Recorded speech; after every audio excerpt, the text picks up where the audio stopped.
Welcome to UAB Medcast, a continuing education podcast for medical professionals, providing knowledge that is moving medicine forward. Here's Melanie Cole. Welcome to UAB Medcast. I'm Melanie Cole, and today we're highlighting OR delays.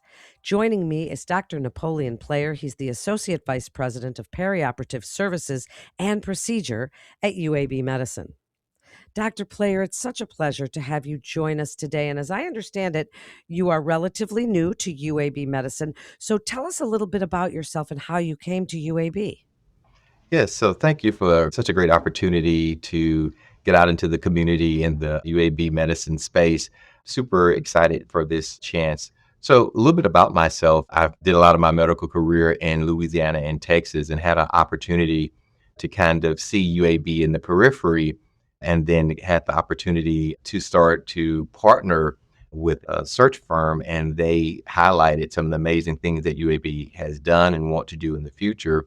A lot of the great integration work that we're doing here and just the pillar in the community that UAB has always been exciting to me in the Birmingham area. So super fun things that we're doing. And I wanted to come here and continue to work on things like the topic that we're talking about now, which is OR efficiency and excellence. And that's a background that I've always had. I've spent 20 plus years in the nursing field and also helping run operating rooms in some large academic medical centers. Thank you so much for sharing that with us. So, what are some of the most common causes of OR delays in today's healthcare environment that you've seen? And when we think of efficiency and excellence, these delays are counterintuitive to that. So, tell us a little bit about it. Yeah, so operating room efficiency has a lot to do with the access. And there's a couple of different pillars that you find that patients will fall into. They're usually patient related type of late arrivals, provider related, surgeon anesthesia. Some of your procedural teams maybe did not get the full perioperative assessment, scheduling conflicts. We usually have equipment and supplies.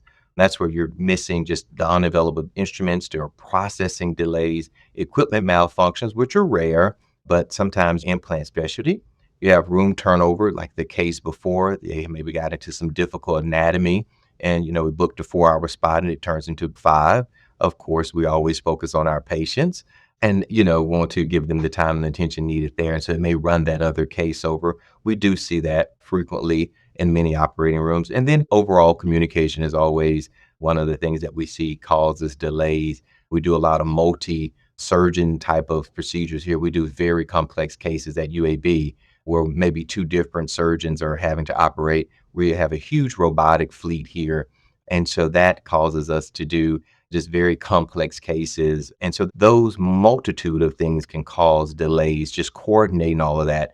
Running an operating room is very much like the airport. It's busy, a lot of things, a lot of moving pieces, and a huge fleet. The UAB campus, the operating rooms are spread across just in the downtown area, several city blocks, and then we have multiple sites that are incorporated into our UAB medicine operating room, perioperative medicine suite. So very complex environment, a lot of moving pieces that we have the opportunity to kind of put together and sync those up. That was a great description of it. So, when we think of syncing that up and these delays, what are some of the truly unavoidable reasons for this when we look at what we can control and what we cannot control? Tell us a little bit about those ones that are just unavoidable that are maybe just going to happen. Yeah, very much excited to talk about that. So we have the opportunity of being the level 1 trauma center for all of Birmingham and all of Alabama as well. And with that being said, we do a lot of emergency and trauma cases. Those are totally unpredictable. We have the ability to have operating rooms always readily available. And with that just has unexpected case volumes that come along. And we try our best to never bump elective cases, but sometimes we have to rearrange those. We understand that it's completely inconvenient for someone who's been maybe fasting for a while, or just that anxiety of ready to get into the operating room, and the families behind that. And so those are some of the ones that are very unavoidable and just unforeseen surgical complexity.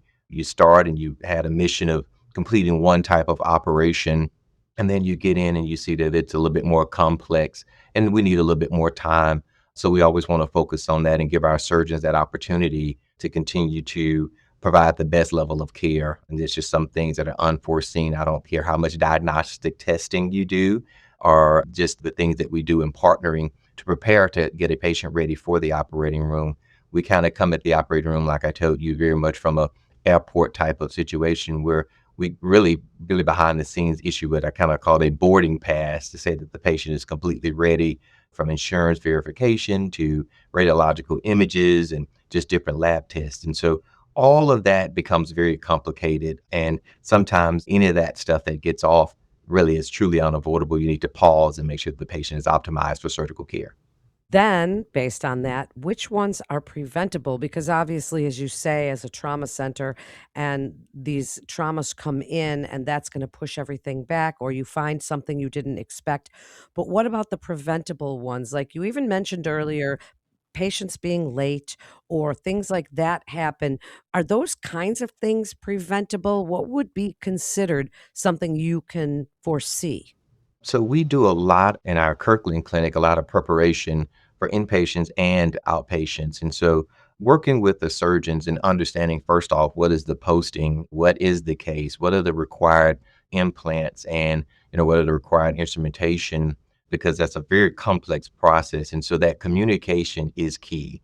That is one thing that we do. We do several huddles and planning for our surgical procedures with our surgeons, anesthesiologists, and all of our collaborative partners to keep our patients flowing through. And so poor communication, poor scheduling are things that are absolutely preventable. And when we look at things like implants, those are vendors that are outside of our organization, and partnering with them is very key to that. And so to make our surgeons successful, we have to continue to prevent those in many different ways. And you start on time, end on time is the thing that I always say. And so trying to get our first case starts as accurate and get them out the gate so that our following cases run on time. Yeah, that's so interesting, and it does require all that coordination. Now, how do these kinds of efficiency and delays impact patients and Dr. Player clinicians and the organization's overall performance? Yes, and when we look at that, we have to look at that from a full holistic approach. We look at it from our patients. Of course, if you were fasting all night or you're just that anxiety, you're trying to coordinate your ride home, that's a requirement. That it gets a little difficult. And then care postoperatively when you get home. You got to have those resources there. And that's important to our patients. And so the delays really push their day back. It really pushes their whole plan. So everybody comes to surgery with a plan, and that really affects our patients. And we really watch that. We really try to lean into making sure we reduce delays and try to plan for those. For our clinicians, there are a lot of different areas that we can look at that from the coordinating of care with our other collaborative partners in radiology, blood bank. They're on the ready. And when we start delaying, they have a schedule that they have to keep to. So we have to partner there outside of just perioperative services and the floor nurses and ICU nurses, they're all waiting for that. The ER usually has patients that are trying to get access to the operating room. So one delay throws the whole day off. And so we really try to partner with our clinicians as well. Overall organization performance, when we look at just the overall workflow, the operating room is a valuable asset that is very costly. And we look at it by the minute, and every minute wasted, you can add up a lot of money and a lot of waste really quick. So we really try to make sure that we look at that from an overall perspective for our overall hospital, because pushing cases later incurs costs to our staff going into overtime. Again, just overall for the patient, that anxiety creeps up every hour that you don't know what's going on every minute. Seems like 4 days for them. So we always try to do that and just make sure that we can get our patients discharged as well. So when you have those late cases coming out, then, that's a much later discharge out of our facility or discharge to the floor. So many different avenues in which we look at delays and understand the impact of that as operating room executives. Dr. Player, this is such an interesting topic that really applies all across the healthcare institution spectrum. And you've touched on a few of the strategies, but if you were to think what strategies or best practices that you've seen that successfully reduce those delays and improve efficiency, and as I said, you've mentioned a few, if you could expand on that, because it's really about that coordination of care. Yeah, we really have to look at our preparation into the operating room and just partnering with everyone, the nurses, the anesthesiologists, the doctors, the clinics, just to get our patients coordinated and prepped for the operating room. Identify those barriers. We really look at our delays here and try to figure out ways in which we have a culture of yes. I'm blessed to work with some amazing officers here at UAB, and they have a huge perioperative background, and they really hold us to a high standard of a culture of yes to help us facilitate communication across departments. Some of the things that our operational leaders can do is honestly looking at transparency in the data through dashboards. We partner very closely with our hospital overall, the flow, and making sure that things are flowing well and that we prepare from all aspects and remove those operational barriers and make sure that everybody is aligned. We often hear in healthcare, it's a kind of area that is very sensitive, and it's staffing and just making sure that everybody has staffing. And it's not just our clinicians. We have patients. We have to make sure that they are fed, the rooms are cleaned. And so partnering with all levels inside of the hospital to make sure that staffing is appropriate just fosters a culture of collaboration, accountability, and continuous improvement. Dr. Player, I really appreciate you joining us today and sharing your incredible expertise on this topic as we wrap up. How can physicians, nurses, operational leaders such as yourself work together more efficiently to improve that OR thought put? How does this all come together? And for other institutions really looking to make this more efficient and more streamlined, what advice do you have for them? At UAB Medicine, I think improving overall throughput is not about working harder, it's about working smarter together.